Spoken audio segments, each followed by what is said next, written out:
était très heureux en France. En réalité, on n'a pas fui la France du tout. Mais c'est vrai que l'atmosphère, les attentats, les élections, les personnes qui malheureusement n'ont plus honte de dire qu'ils sont de l'extrême droite ou de l'extrême gauche. Avant, c'était presque une honte. C'est pas la raison qui nous a fait partir, mais c'est vrai que ça a joué.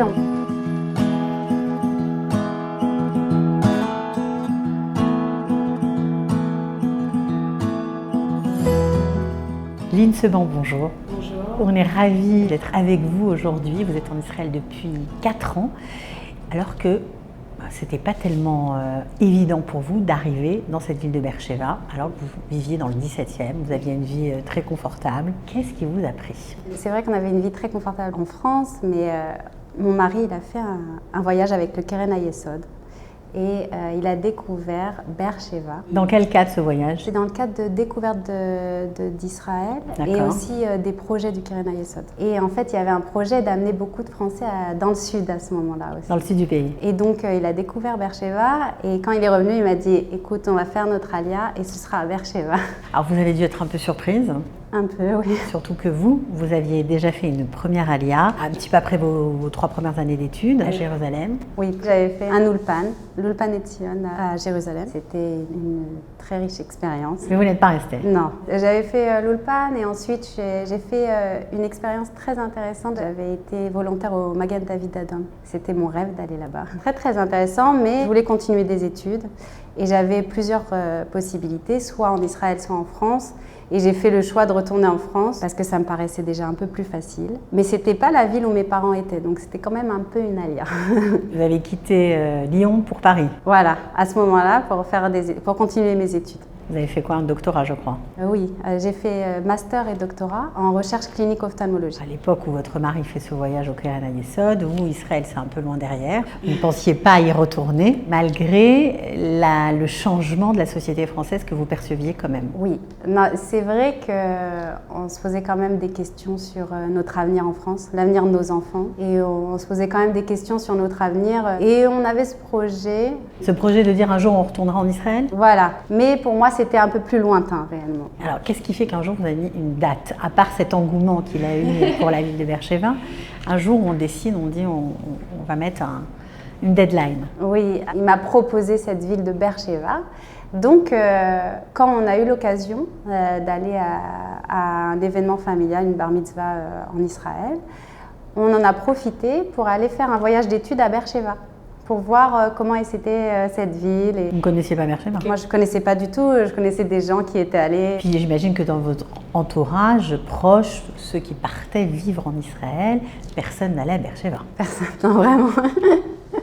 Non, ça restait des choix plus classiques, Jérusalem, Tel Aviv, Ashdod. Du coup, on allait visiter cette ville avec, parce que quand même, il faut le dire, à Beersheva, il y a une équipe de Français qui accueille les francophones et les Français et qui sont un petit peu là pour nous aider à nous intégrer dans toute l'administration. Ça vous facilite l'atterrissage en fait? Ah oui, énormément. Et on a rencontré du coup Ruth Haddad 2 ans avant notre alia. Donc dans ce voyage d'études, on a pu être mis en relation avec elle et elle nous a fait visiter la ville. Elle nous a expliqué qu'est-ce qu'il y avait à Beersheva. Donc il y a un hôpital, il y a une université. Elle nous a montré un petit peu toute l'infrastructure. Les appartements aussi? Les appartements, les différents quartiers, les prix plus ou moins. Et ça paraissait être le choix le plus raisonnable pour faire son alia. C'est-à-dire que vous cherchiez quand même à démarrer avec des loyers pas trop chers, c'était important pour vous, avec un coût de la vie assez raisonnable? Voilà, moi c'est ce qui m'a aussi convaincue de venir à Beersheva, c'était que, bon, d'accord, je retente une alia, mais je veux le faire de la manière la plus facile possible, en tout cas dans les choses qui sont dans nos mains. Vous ne vouliez pas vous mettre de pression à aucun niveau que ce soit? Parce qu'à l'origine, on avait une forte émouna, mais on n'avait pas réellement de logement et pas réellement de travail quand même. On avait fini nos études, on travaillait depuis quelques années, on avait mis de l'argent de côté pour les 6 premiers mois, mais on n'avait pas encore de choses qui nous retenaient dans un endroit ou dans un autre. Et donc Beersheva, ça paraissait être un bon compromis pour commencer. Finalement, dans l'organisation, mon mari a obtenu un travail, il a commencé pas longtemps après notre arrivée. Il était son travail dans le Merkaz, à Tel Aviv. Dans l'informatique, c'est ça? Oui. Il était informaticien à Paris? Il était chef de projet dans des projets informatiques. Donc il a trouvé tout de suite du boulot contre toute attente? Voilà, c'est ça. Lui, il rêvait que moi je travaille et que lui s'occupe des enfants, il profite de la vie en Israël et de l'Ulpan. Et finalement, il a obtenu contre toute attente par une amie qui l'a tagué sur Facebook, il a envoyé son CV, il est allé très détente aux entretiens par Zoom et on lui a dit pas de problème. On vous prend. On vous prend, mais il faut commencer rapidement après votre alia. Donc ça, c'était avant l'ALIA? Juste avant. Incroyable. Peut-être un mois avant, impressionnant, on n'y croyait pas. Et c'était une énorme opportunité pour nous pour avoir une alia facilité en tout cas. Oui, facilité. Ça, on va dire que c'est les raisons concrètes, les raisons rationnelles qui font qu'on part. Mais il paraît que pour faire son alia, il faut être un peu fou, ou alors il faut avoir des raisons très profondes et qui touchent à l'identité. Oui, quand on était en France, à chaque fois qu'il y avait des nouveautés sur Israël, on se sentait très très impliqués. C'était pas notre pays, mais ça nous touchait vraiment au cœur, et de voir autour de nous, nos collègues, les manifestations pro-palestiniennes, donc où c'était pas vraiment pro-palestinien, c'était plutôt anti-Israël, et des choses qui étaient virulentes et violentes. Voilà, une incompréhension d'Israël. Moi, ça me touchait beaucoup, et donc Israël, dans ma tête, c'était un endroit, c'était un peu l'endroit où on est sûr que quand on arrive là, nos enfants, enfin, on n'est pas sûr, on n'est jamais sûr, mais on imagine que c'est l'arrivée, quoi. On arrive à bon port. Voilà. J'ai l'impression que dans ma famille, tout le monde s'est posé à un moment donné cette question, est-ce que je ne vais pas aller en Israël? À un moment donné dans notre vie, j'ai l'impression que beaucoup de Juifs se la posent cette question.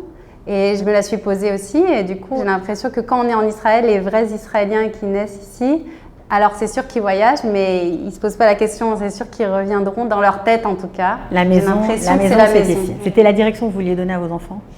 De dire que la maison, c'est en Israël? Alors mes enfants, c'est ce qui m'a fait aussi partir de France. Pour leur avenir, on a pensé avec mon mari que c'était un avenir plus certain, disons, en Israël qu'en France. Pourtant, vous aviez des diplômes, vous aviez une belle carrière qui s'ouvrait devant vous. On était très heureux en France. En réalité, on n'a pas fui la France du tout. On aurait pu vivre toute notre vie en France en réalité, mais c'est vrai que l'atmosphère, les attentats, les élections, les personnes qui malheureusement n'ont plus honte de dire qu'ils sont de l'extrême droite ou de l'extrême gauche. Avant, c'était presque une honte. C'est pas la raison qui nous a fait partir, mais c'est un ensemble. Ça a un ensemble, et c'est vrai que ça a joué. On ne peut pas dire que ça n'a pas joué. Et le fait d'arriver en Israël, par le pays Israël, le fait qu'on se sente un peu à la maison sans connaître totalement la langue, sans connaître... on a l'impression que c'est le pays de tout le monde. Enfin, on se sent vraiment très, très bien en Israël. Alors, en Israël ou à Beersheba? Ou les deux? Les deux. Mon mari, il était convaincu de Beersheba. Moi, je suis venue plus pour un choix... Cartésien. Cartésien, oui, beaucoup plus vraiment. Parce que c'était, logiquement, c'était ce qui était le plus facile. C'est accessible par le train, c'était facile. Mais on a découvert ici une vie qu'on n'aurait jamais espérée. On est allé dans toutes nos étapes de l'Alia sans a priori. Ça, c'est important. C'est important ce que vous dites pour ceux qui nous écoutent, de ne pas se mettre un schéma déjà préconçu de ce qui va arriver. Ah oui, je pense que c'est ce qui a fait que notre Alia était... on voit que les bons côtés parce qu'on n'a aucune attente. Enfin, vraiment. On est arrivé, on est allé au Merkaz Klita parce qu'on ne savait pas si on allait rester à Beersheba, on ne savait même pas quel quartier réellement, où s'installer, quel choix faire exactement. Donc on a demandé une place au Merkaz Klita, et vu qu'à Beersheba, il y a... bon, les Français ne sont pas toujours acceptés dans les Merkaz Klita, mais à Beersheba, on a eu la chance d'être acceptés. C'était une bonne expérience? Et une expérience exceptionnelle. Pour nous, pour notre part, vraiment. Pourquoi? Parce que, bon déjà, du coup, mon mari a commencé à travailler dès le début de notre alia. Donc moi, j'étais seule avec 2 enfants en bas âge. Donc j'étais plus du tout seule déjà. Parce qu'il y avait beaucoup de voisins, tout le monde venait de faire son alia. J'ai rencontré des gens super qui étaient dans les mêmes projets que moi. Et surtout, au Merkaz Klita, il y a une équipe exceptionnelle de gens qui nous aident dans toutes nos démarches, qui sont là si on a des questions, si on a des problèmes pour lire notre courrier. Il y a l'Ulpan qui est organisé même dans le Merkaz Klita. À Beersheba, il y a des responsables pour pour nous intégrer. Donc il y a Ruth pour tous les aspects de la vie et il y a Mylène pour l'aspect éducation, pour nous trouver les écoles. Mais quand on arrive et qu'on est au Mercas Clita, il y a aussi l'équipe sur place qui nous aide. Alors là, ce ne sont pas des Français, ce ne sont pas pour les Français. Pour tout le monde. C'est pour tout le monde, pour tous les Olim qui sont là et qui ont besoin d'aide. Ils organisent des Tiyulim en Israël avec des bus qui viennent. C'était la colonie de vacances. Et pour nos enfants, c'était génial. Il y avait plein de gens. Mon fils, il a fait de la trottinette avec des copains. Il y en a aucun qui parlait vraiment hébreu, mais ils jouaient comme des enfants. Et ils ont appris très vite. Oui, ils ne parlaient pas, ils jouaient quand même avec les autres, des Russes, toutes les nationalités, un Polonais. C'était une super expérience pour nous. C'est rare d'entendre des Juifs français parler comme ça. Il faut avoir un esprit super ouvert. Je ne sais pas, il ne faut pas s'attendre à un grand luxe. Et je pense que quand on est juif français, qu'on fait son alia, on a construit son projet, on a déjà notre appartement peut-être pour beaucoup. Mais nous, on l'a vécu un peu comme des étudiants, quoi. On n'avait peut-être plus l'âge d'être vraiment des étudiants. Mais vous étiez... Mais on est allé comme ça. Alors c'est sûr qu'on n'avait pas la machine à laver dans la maison. Donc il faut être un peu ouvert d'esprit, quoi. On est revenu dans nos années étudiants et il faut le voir comme une expérience colonie de vacances, quoi. C'est un booster de vie quand on redémarre comme ça. Pour nous, c'était une grande aventure. Tout était nouveau, tout devenait intéressant. Déjà, la langue, c'est intéressant et c'est un challenge. Hein. On avait toujours des aides quand le challenge était trop dur. On n'avait pas de problème, on s'en sortait toujours parce qu'il y avait toujours de l'aide. Et on a de la famille, pas très loin au Moshav Gilat, de la famille un peu éloignée par alliance, mais qui ont été exceptionnels aussi, qui nous ont beaucoup aidés. Quand on a un problème, ils sont là. Enfin, même avant qu'on ait des problèmes, ils sont toujours là. En fait, ce qu'il y a en Israël, c'est qu'il y a une entraide. Nous, ce qu'on a vu, en tout cas ce qu'on a vécu, une entraide exceptionnelle. Je trouve, tout le monde se sent concerné. Ça crée des attaches, vraiment, ça donne envie de rester, de construire sa vie, s'enraciner ici. Oui, ça donne beaucoup d'attaches. Nous après le Mercas Clita, on a voulu rester dans le même quartier parce qu'on a découvert une communauté aussi très très gentille, des gens qui sont venus jusqu'au Mercas Clita pour donner leur numéro, pour que je les rappelle, pour qu'on puisse aller à manger à Shabbat chez eux. Extraordinaire. On a rencontré des gens super ici à Beersheva. Les gens, ils sont... Ceux qu'on a rencontrés, je ne vais pas dire que tout le monde En tout cas, ceux qui étaient sur votre chemin. On a eu beaucoup de belles rencontres, vraiment. Donc vous êtes restés dans le quartier? Voilà, on est resté dans le quartier. Et dans un immeuble super moderne, incroyable. On n'imagine pas que ça existe à Beersheva, et pourtant.